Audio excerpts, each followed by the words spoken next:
HDFC bank pre approved credit card offer लेने के लिए इस वीडियो में मैं आपको 5 ऐसे तरीके बताने वाला हूं जिन तरीकों को अगर आप सिर्फ 3 महीने फॉलो कर लेते हैं और अपना ट्रांजैक्शन इन 5 तरीकों से अगर आप अपने सेविंग अकाउंट में करते हैं तो आपको डेफिनेटली 3 मंथ के बाद अपने नेट बैंकिंग में प्री अप्रूव्ड क्रेडिट कार्ड देखने का ऑप्शंस मिल जाएगा। तो गाइस, ऐसे कौन से वो 5 तरीके हैं जिनको मैंने फॉलो करके बिना किसी इनकम प्रूफ आय प्रमाण के पहला क्रेडिट कार्ड HDFC बैंक से रिसीव किया।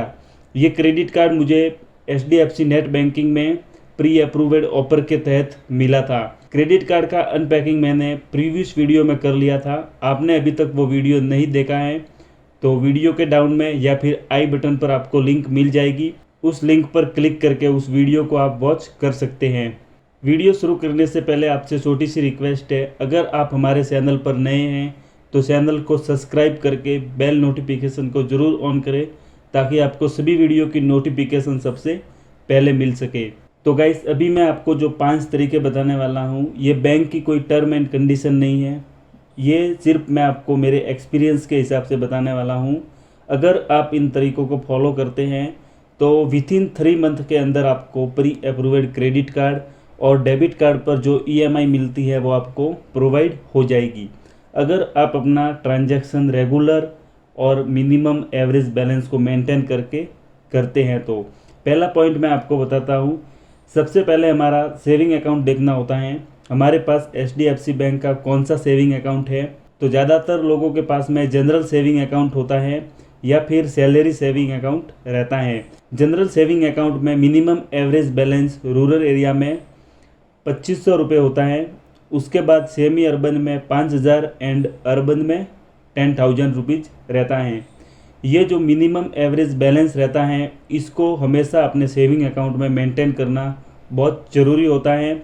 अगर आप फ्यूचर में डेबिट कार्ड EMI या फिर क्रेडिट कार्ड को प्री अप्रूव्ड ऑफर के तहत अपने अकाउंट में देखना चाहते हैं तो इसके अलावा भी HDFC बैंक में आपको एक अकाउंट देखने को मिलता है जो प्रीमियम होता है और बहुत ही कम बैलेंस में आपको देखने को मिल जाता है। इस अकाउंट में आपको विथिन 3 मंथ के अंदर क्रेडिट कार्ड प्री अप्रूव्ड का ऑफर देखने को मिल जाता है और डेबिट कार्ड पर EMI जब आप डेबिट कार्ड से ट्रांजैक्शन करेंगे तो तुरंत आपको 2 मंथ के अंदर भी डेबिट कार्ड EMI देखने को मिल सकती हैं। तो कोशिश कीजिए, अगर आप 25,000 रुपीज़ मैनेज कर सकते हैं, मंथली मेंटेन कर सकते हैं तो एक प्रीमियम लेवल के अकाउंट के लिए आप जा सकते हैं।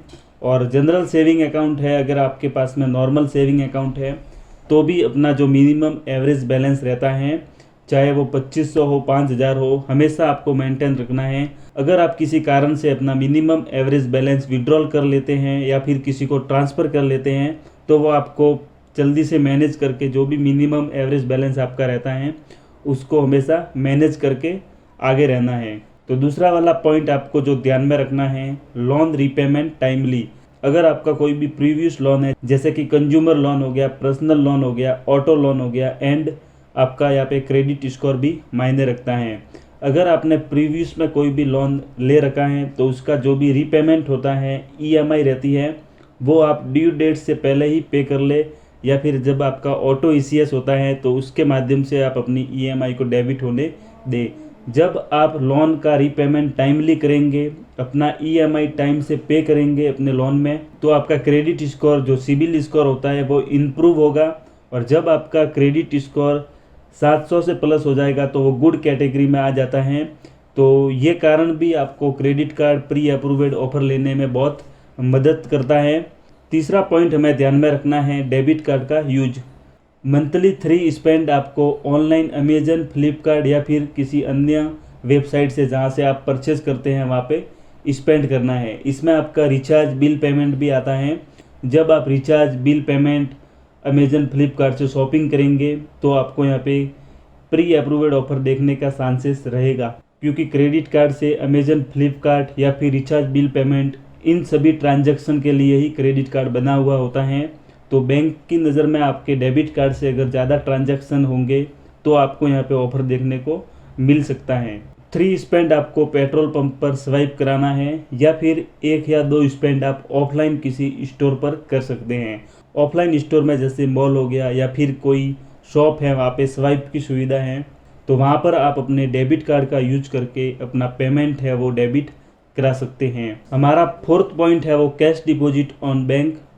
अधिकतर लोग अपने सेविंग अकाउंट में कैश डिपॉजिट नहीं कराते हैं, लेकिन कैश डिपॉजिट पेमेंट हमारे ऑफ़र के लिए काफ़ी महत्वपूर्ण रहता है। तो 1 से 10 तारीख के बीच में आप अपना डिपॉजिट 10 से 20 हज़ार रुपये एक बार अपने सेविंग अकाउंट में कैश डिपॉजिट के तौर पर कराइए। 5 नंबर पर हमारा पॉइंट आता है सेविंग अकाउंट पेमेंट। हमारे जनरल सेविंग अकाउंट से फंड ट्रांसफ़र होना भी बहुत ज़रूरी रहता है, जैसे कि IMPS हो गया, NEFT हो गया, UPI हो गया।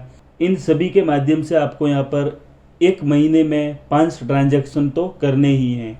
आपको यहाँ पे मनी रिसीव भी करनी है UPI, NEFT, IMPS के ज़रिए, एंड आपको किसी पर्सन को सेंड भी करनी है। अगर आप अपने सेविंग अकाउंट को किसी UPI ऐप से लिंक किए हुए हैं तो आप किसी मर्चेंट पर भी UPI के ज़रिए पेमेंट कर सकते हैं।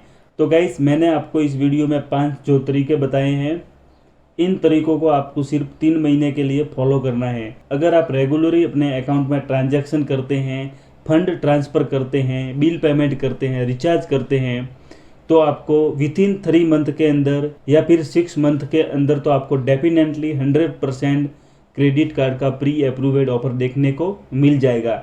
तो गाइस, यहाँ पर मैंने आपको पावर पॉइंट में PPT बना के समझाया है। तो वीडियो को लाइक करें, शेयर करें अपने दोस्तों के साथ, एंड हमारे चैनल को सब्सक्राइब करें ताकि आपको सभी वीडियो की नोटिफिकेशन सबसे पहले मिल पाए।